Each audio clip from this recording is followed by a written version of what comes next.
Olá pessoal, sejam muito bem-vindos a mais uma aula do canal. Hoje nós vamos falar sobre o filósofo Francis Bacon e uma das suas frases mais famosas é conhecimento é poder. Então vamos conhecer um pouquinho da biografia deste filósofo. O Bacon ele nasce em 1561 e falece em 1626, é filho de um nobre inglês, estuda direito e segue na carreira política. Se tratando da filosofia, ele terá duas grandes contribuições. A primeira delas será uma crítica aos ídolos, ideias pré-concebidas que levam o ser humano ao erro. Então o Bacon ele vai ter uma crítica aqui a um aspecto que faz com que nós tenhamos noções enganosas de conhecimento.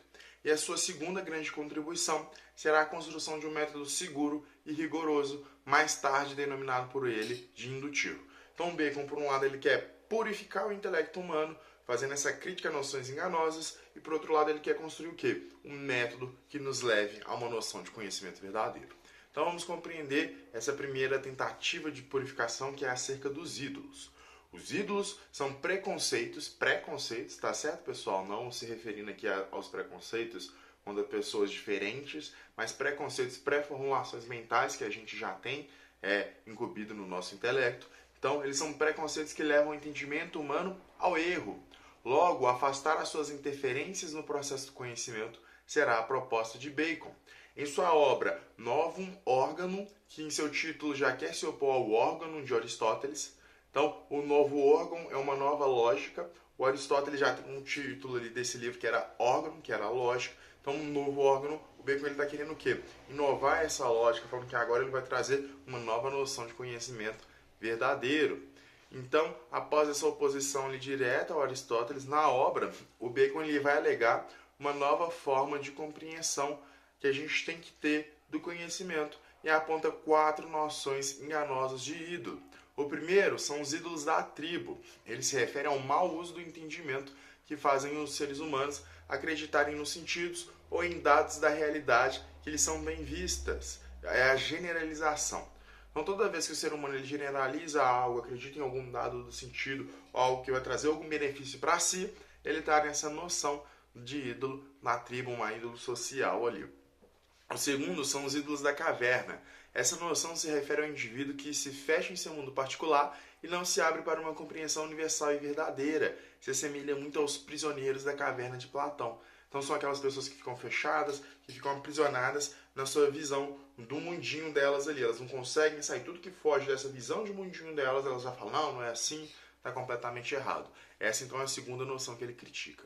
A terceira noção de ídolos são os do foro ou mercado. Esses apresentam a características de problemas de linguagem, que às vezes querem expressar uma coisa, mas a comunicação ganha outro sentido. Então, é a convenção social e o ofuscamento do verdadeiro. Toda vez que eu expresso algo, eu posso ter um sentido ou outro sentido. Aqueles que utilizam, então, da noção de linguagem para criar um conhecimento verdadeiro ou noções falsas se assemelham a esses ídolos aqui do foro ou do mercado. Por fim, a última ideia de ídolos são os dos teatros. Nesse ponto, Bacon critica as doutrinas filosóficas e teológicas, que, como o teatro, não passam de ficções da mente humana. Então o Bacon aqui ele vai criticar o que ele chama de dogmas do conhecimento. Ou seja, só porque um filósofo falou ele é um filósofo de relevância, é verdade. Só que foi um teólogo da igreja que falou ele tem uma relevância, é verdade. Não, a gente não pode acatar isso. Então, essas 4 noções elas são imprescindíveis. A noção de ídolo da tribo, que é esse conhecimento advindo da experiência e das generalizações. Os ídolos do mercado ou do fórum que utilizam das palavras aqui para fazer com que os outros acreditem naquilo que eles querem ou dissimulam pela linguagem. Os ídolos da caverna são aquelas pessoas que se fecham no seu mundinho e só tem aquela viseira, se assemelha aos prisioneiros da caverna de Platão. E o quarto e último são os ídolos do teatro, são esses grandes dogmas que só por terem um nome, eles são acatados como verdadeiro. Após então purificar o ser humano dessas 4 visões e de ídolos que existem, o Bacon ele vai tentar criar um método do verdadeiro conhecimento. Aí aqui eu chamo a atenção para a nossa aula anterior, onde eu mostrei para vocês a ruptura que a gente tem do período medieval para o moderno, onde antes a gente tinha a igreja como construtora da base da verdade, daquilo que deveria ser acatado como verdadeiro era dado pela religião, pela fé, pela igreja. Agora a gente não tem esse princípio mais. Nem nos antigos a gente tem as noções de Estado e de Império que deveriam ser acatadas. Logo, a base da modernidade é a razão. Ou seja, o meu intelecto, mediante a razão, consegue compreender a estrutura do mundo e a razão, a base que eu devo utilizar para compreender a conjectura, aquilo que forma a minha realidade. Então, é nessa noção, nesse contexto que o Bacon ele está envolto, e aqui ele vai criar o seu método. Então, após limpar o intelecto das noções errôneas do conhecimento, o filósofo busca construir a maneira de se chegar ao conhecimento verdadeiro. O caminho que ele irá seguir será a condução da observação empírica por um método seguro e rigoroso. Esse processo será denominado de indutivo e se baseará na descrição de todas as circunstâncias em que o fenômeno ocorre. Além disso, será feita a descrição dos casos em que o fenômeno não ocorre, pois é observando as particularidades que se chega a uma conclusão verdadeira. Então, o que é o método do conhecimento do Bacon, pessoal? Ele que vai ser conhecido como um primeiro empirista, em inglês aqui, é a observação.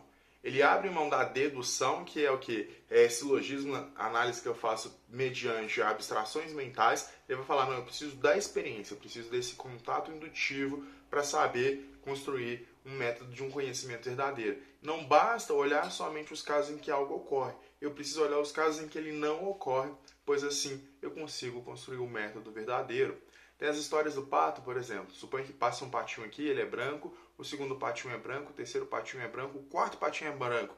E o quinto patinho, que cor que ele vai ser? A gente pode julgar que ele vai ser branco, mas não necessariamente, porque ele pode ser o quê? Preto. Eu tenho que examinar todas as circunstâncias e condições que fazem com que um pato seja branco e as circunstâncias que fazem com que ele possa não ser. Somente depois dessa observação, desse método experimentativo rigoroso, eu consigo construir um método do conhecimento verdadeiro. Assim, pessoal, o Bacon ele conclui que a busca da verdade pelo método indutivo nos leva a defender a ideia de que conhecimento é poder.